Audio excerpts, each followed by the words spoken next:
imagine a 12-year-old inherits a vast trust fund, right? And suddenly he's got all this money. What's a 12-year-old going to do? Spend it. How much can he spend in a day? That's kind of like your sexual energy. When it wakes up, it appears limitless. And what else is there to do with it but spend it? And then at some point in your 40s, maybe your 50s, the trust advisor calls and says, my boy, I must teach you to invest because you are spending all of your principal and you won't have enough for your old age. You can live off the principal and the dividends and the interest.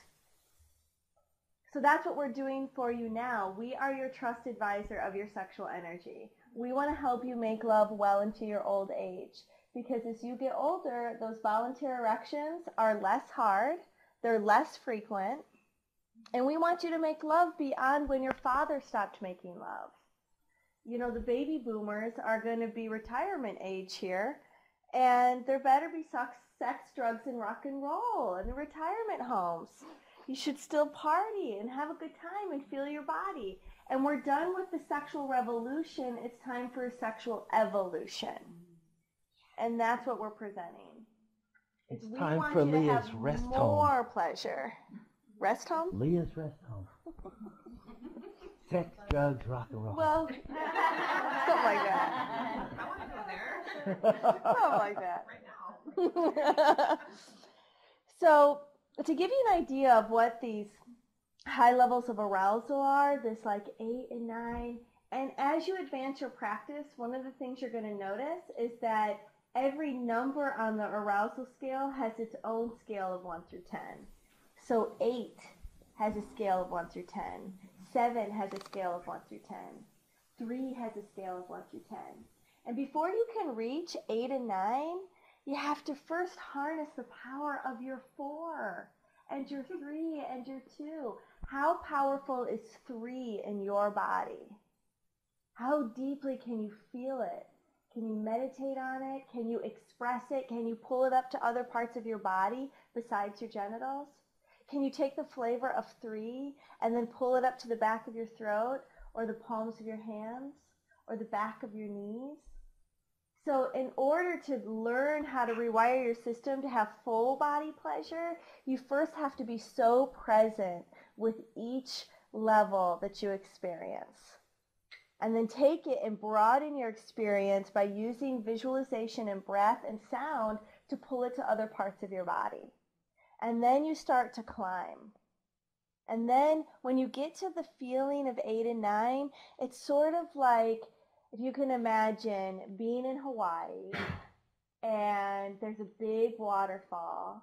You climb up into the waterfall and you go into the water and you're naked and the water is warm and there's these plumeria flowers that you can smell and tropical birds that you can hear and there's a rainbow in the mist.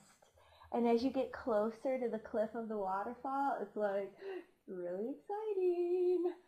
And you dare to go right to the edge of the waterfall and then tip your head back so that all the water is rushing through and past your body over the edge. And it is so delicious and so awesome. You wish you could stay there for as long as possible. And you know that going over the waterfall is going to be exhilarating. But you also know that it's a long climb back up to the top. So 8 and 9 is just a place that we want to start to play with. But first, we have to learn how to regain our willpower. So we want to teach you some techniques that will help you move back from the edge when you get too close. And really what we're going to do before we teach you the skills to have control is teach you a technique when you don't have control. When you're going to have an ejaculatory orgasm, we want to do a technique that lengthens the orgasm, more pleasure, that harnesses some of the energy that's streaming out to pull it back in us so we have a shorter refractory period, And it's also a technique that can lead to multiple waves of orgasm. It's called climbing the peaks of the Himalayas. And this also works for a woman's clitoral orgasm, so pay attention, ladies.